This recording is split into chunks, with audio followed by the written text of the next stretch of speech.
Tito Ruel, malakas kong sigaw pagkapasok ko sa kwartong iyon. Halos bumaligtad ang sikmura ko nang makita ko ang lagay ni Tito Ruel. Halos maligo na siya sa sarili niyang dugo habang pataba siyang nakahiga sa sahig. Kitang-kita ko ang dugong bumubukal sa kanyang ulo. Sa tabi niya ay naroon ang isang TV na ginamit ng lalaking iyon na pangpukpok sa ulo nito. Lalapitan ko pa sana si Tito, pero may mga kamay na pumigil sa akin para gawin yon. Kamay ng isang pulis na ngayon lang dumating kung kailan nakatakas na ang lalaki ngayon. Wala na, huli na ang lahat. Kung hindi ko sana nakalimutan na gawin ang bagay na iyon, ay hindi sana ito mangyayari. Bago mangyari ang kaganapan na iyon, ay masayang masaya pa kaming nagkukwentuhan ni na Tito at Tita sa sala tungkol sa magaganap na birthday ng huli. Wala kasing anak si na Tito Ruel at Teta Glenda, kaya kinuha nila ako sa probinsya para pag-aralin sa Manila. Hindi na ako nagdalawang isip noon na sumama sa kanila dahil sa iniisip ko na hindi naman ako kayang pag-aralin ng mga magulang ko ng kolehiyo. Isa pa, gusto ko rin talaga na makapagtapos ng pag-aaral para balang araw ay makatulong ako sa pamilya. Bakit kasi kailangan pa nating maghanda? Ang tanda ko na. Natatawang sabi pa ni Tita Glenda. Ano ka ba naman, Glenda? 45 years old ka na sa susunod na araw, kaya dapat talagang handaan ka. Saka ayaw mo nun dahil sa birthday mo. Darating dito sa bahay ang iba mong kapatid. Parang reunion na rin, diba? Sagot naman ni Tito Ruel. Oo nga naman, tita. Miss ko na rin ang nanay eh. Dugtong ko pa. Kapatid kasi ni Tita Glenda si nanay. Ay ano pa nga ba ang magagawa ko? Dalawa kayo. Sige na payag na ako. Natatawa pa niyang sabi. Pagsapit ng alas 5 ng hapon ng araw na iyon, ay umalis si Tita Glenda para pumasok sa trabaho. Isa kasi siyang supervisor sa paggawaan ng mga computers. Panggabi siya ng araw na iyon, kaya kaming dalawa na lang ni Tito Ruel ang naiwan sa bahay. Matapos makapaghapunan ay hinugasan ko na ang mga pinagkainan namin. Nanonood si Tito Ruel ng NBA nang matapos na ako. Kinuha ko sa kanya ang remote at inilipat sa isang channel kung saan may TV series akong pinapanood. Ako muna ang manunood ngayon, Tito ha. Ako ang naghugas ng plato eh. Sabay ngiti ko sa kanya. Oo na, sige na. Naku, bukas ng gabi ay uunahan na kita ng paghuhugas ng mga plato para ako ang may karapatan sa TV. Nagkatawanan kaming dalawa sa sinabi niya. Ganoon kami kaklose na parang magkapatid na lang ang turingan. Maya-maya ay tumayo si Tito Ruel. Doon na lang daw siya manonood sa kwarto nila. May maliit kasing TV doon. Bago siya pumasok sa kwarto, ay pinagbili na niya ako na ilako ang pinto namin. Sige po, Tito. Ako pong bahala, sabi ko. Huwag mong kakalimutan ang utos ko, Jasmine. Ilak mo yung pinto sa harap pati yung sa likod.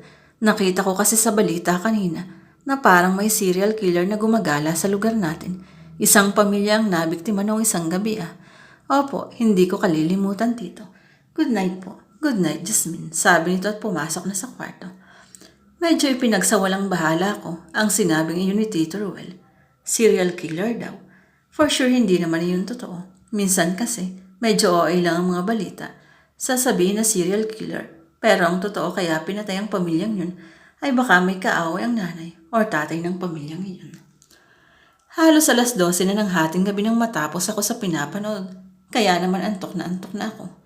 Kung hindi ko lang talaga paborito ang programang iyon, hindi ako magpupuyat ng ganito.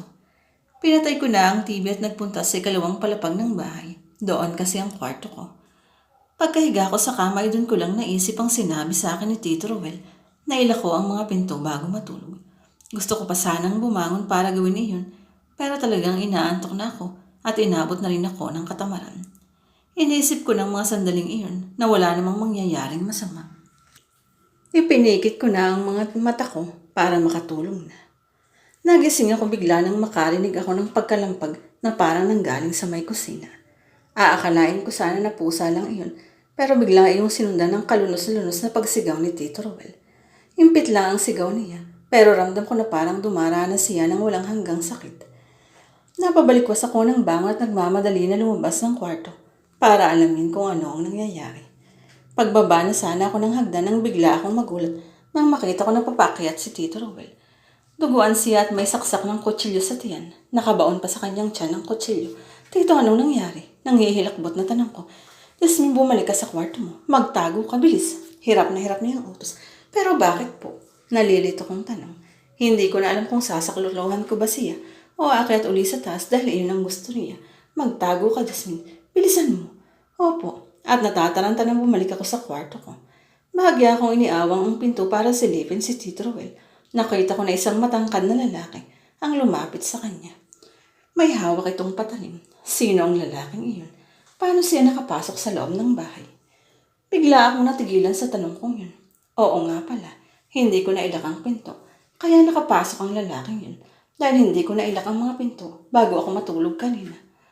Naitutob ko ang mga kamay ko sa bibig ng biglang undayan ang saksak ng lalaki, si Tito Ruel sa dibdib. Hindi ako pwedeng sumigaw. Hindi pwede dahil makikita ako ng lalaking iyon. Sino ka? Bakit mo ito ginagawa sa akin? Hirap na tanong ni Tito Ruel. Malakas na tumawa ang lalaki bago sumagot. Dahil galit ako sa mga taong hindi kinakandado ang kanilang mga pinto sa gabi. Galit ako sa mga irresponsableng tao. Alam mo kung bakit? Dahil pinasok ng isang hayop na lalaki ang bahay ko noon at walang awa na pinatay ang mag-iina ko. Hindi kasi nila nailak ang pinto ng bahay noon. Ngayon ako naman ang papatay sa mga taong kinakalimutan na ikandado ang kanilang mga pinto. At muli itong tumawa. Pagkasabi nito yun ay isa pang saksak sa dibdib ang ibinigay nito kay Tito Ruel. Kitang-kita ko kung paano hilahin ng lalaki ang tito ko pababa ng hagdan. Wala akong ideya kung saan niya dadalhin at kung ano ang gagawin niya sa tito ko. Isinara ko na ang pinto ng kwarto at hindi ko kinalimutan na ilak iyon. Umupo ako sa isang sulok at doon ako umiyak ng tahimik. Wala akong ginawa kundi ang magdasal na sana'y makaligtas si Tito Ruel sa kung sino mang hayop na iyon. Kasalanan ko ito. Kasalanan ko ito. Kung nailak ko lang sana ang pinto, hindi ito mangyayari. Nakaligtas ako sa pangyayaring yun. Pero ang trauma na nakuha ko ay mukhang matatagalan bago mawala. Namatay si Tito Ruel sa paraang hindi makatao. Puno ng saksak ang kanyang katawan at hinampas pa ng TV ang kanyang ulo. At ang lalaking may gawa niyon sa kanya ay gumagala pa rin ngayon. Sobrang pagdadalamhati namin ni Tita Glenda. At para kahit paano ay hindi na niya maalala ang nangyari kay Tito, ay ipinagbili niya lahat ng gamit sa kwarto nila. Kabilang ng TV na madalas panoorin ni Tito Ruel. Ang huli kong balita ay sa isang 12 years old na lalaki. Malikot at maharot ang mga ilaw sa loob ng nightclub na iyon. Walang kimi ang pagsasayaw ng mga babaeng halos wala ng saplot sa katawan sa maliit na entablado. Puno ng hiyawan ng mga kalalakihan na uhaw sa makamundong pagnanasa sa lugar na iyon. Halos lahat ng tao doon ay masaya maliban kay Ray. Kanina pa may bumabagabag sa kanya. Kung ano yun ay hindi niya alam. Binilang ni Ray ang bote ng bote. Bira na itong ba na niya. 5 na. Pang-anim ang kanyang hawak na bote kung mauubos pa niya yun. Gusto niyang magpakalasing pero parang napakailak niyon sa kanya. Gusto niyang lunurin ang kanyang sarili sa alak nang hindi na niya alam ang dahilan. Maya-maya ay napagdesisyon na ni Ray na umalis sa maingay na lugar na iyon. Maghahanap siya ng tahimik na lugar kung saan makakapag-isip siya ng maayos sa bagay na hindi niya alam. Tumayo na siya. Gusto rin niyang lumanghap ng sariwang hangin dahil naninikip ang kanyang dibdib dahil sa usok ng sigarilyo sa kanyang nalalanghap. Pagkalabas ni Ray ng nightclub ay biglang may tumapik sa kanyang balikat. Paring Ray, kumusta? Ang kaibigan pala niyang si Jomel.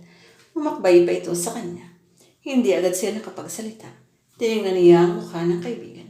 Masigla man ang pagbati nito sa kanya ay kapansin-pansin ang lungkot sa mga mata nito. Paring Jomel, ikaw pala. Sa wakas ay nakapagsalita na siya. Gumanti siya ng akbay sa kaibigan. Pauwi ka na ba pare? Tanong ni Jomel sa kanya. Hindi pa. Ayoko pang umuwi. Gusto ko sanang mag-isip. Gusto ko ng lugar na tahimik. Sagot naman niya. Ganun ba? Kung hindi ka pa uuwi, samahan mo nila ako. Sabay ngising ni Jomel. Hindi malaman na rin pero nakaramdam siya ng kilabot sa pagkakangising iyon ni Jomel. Saan naman? Basta. Tara doon pare. Sumama ka na lang sa akin. Sumama na lang si Ray kay Jomel. Naglakad silang dalawa hanggang sa makarating sila sa isang lugar na puro talahiban ng magkabilang panig ng daan. Wala na rin siyang natatanong na kahit anong tao sa mga kabahayan. Nakakapagtaka na sandali lang silang naglakad, pero narating agad nila ang lugar na ito na sa palagay niya ay malayo na sa bayan. Teka, saan ba talaga tayo pupunta pare? Tanong niya uli. Basta, tara doon pare. Sabay turong ni Jomel sa may talahiban. Napatigil na sa paglalakad si Ray. Napaatras siya. Malakas talaga ang pakiramdam niya na may mali. Isa pa ay natatakot siyang puntahan ang tinuturong lugar ni Jomel. Ayaw ko na pare. Babalik na lang ako. at mabilis siyang nagtatakbo papalik sa nightclub. Humihingil na narating ni Ray ang nightclub. Papasok na sana siya sa loob nang may biglang tumapik sa kanyang balikat sabay akbay. Si Jomel. Paring Jomel, bulalas niya. Tara doon pare, sabi nito. May lungkot na naman sa mga mata nito. Parang nakikiusap. Huminga ng malalim si Ray. Ano nga kaya ang dahilan ni Jomel at gusto nitong pumunta sila sa talahiban? May takot na sa kanyang dibdib ay sumama na lang siya. Saan ba talaga tayo pupunta? Sa isa pang pagkakataon ay itinanong niya uli si Jomel habang tinatahak nila ang kadiliman. Basta doon lang pare. At muling itinuro ni Jomel ang lahi-lahiban. Hindi na lang nag-usisa pa si Ray. Sumama na lang siya sa kaibigan. Hanggang sa nasa talahiban na sila. Ang liwanag lang na nagmumula sa bilog ng buwan. Ang ilaw nilang dalawa sa paglalakad. Sa paglalakad ni Ray ay nagulat siya nang bigla siyang may matapakan. Teka pare, may natapakan yata ako. Sabi niya at ganun na lamang ang pagsigaw niya nang makita niya kung ano ang kanyang natapakan. Isang naaagnas na bangkay ng lalaki. Gumagapang pa ang matataba at kulay puting uod na nagpipiesta sa nabubulog nitong laman. Tinignan niya si Jomel ang may panghilakbot. Gumapang sa buong katawan niya ang takot nang biglang magbago ang anyo ng kanyang kaibigan. Katulad na nito ay yung katawan na naaagnas. Pare, gimbal na bulanas niya.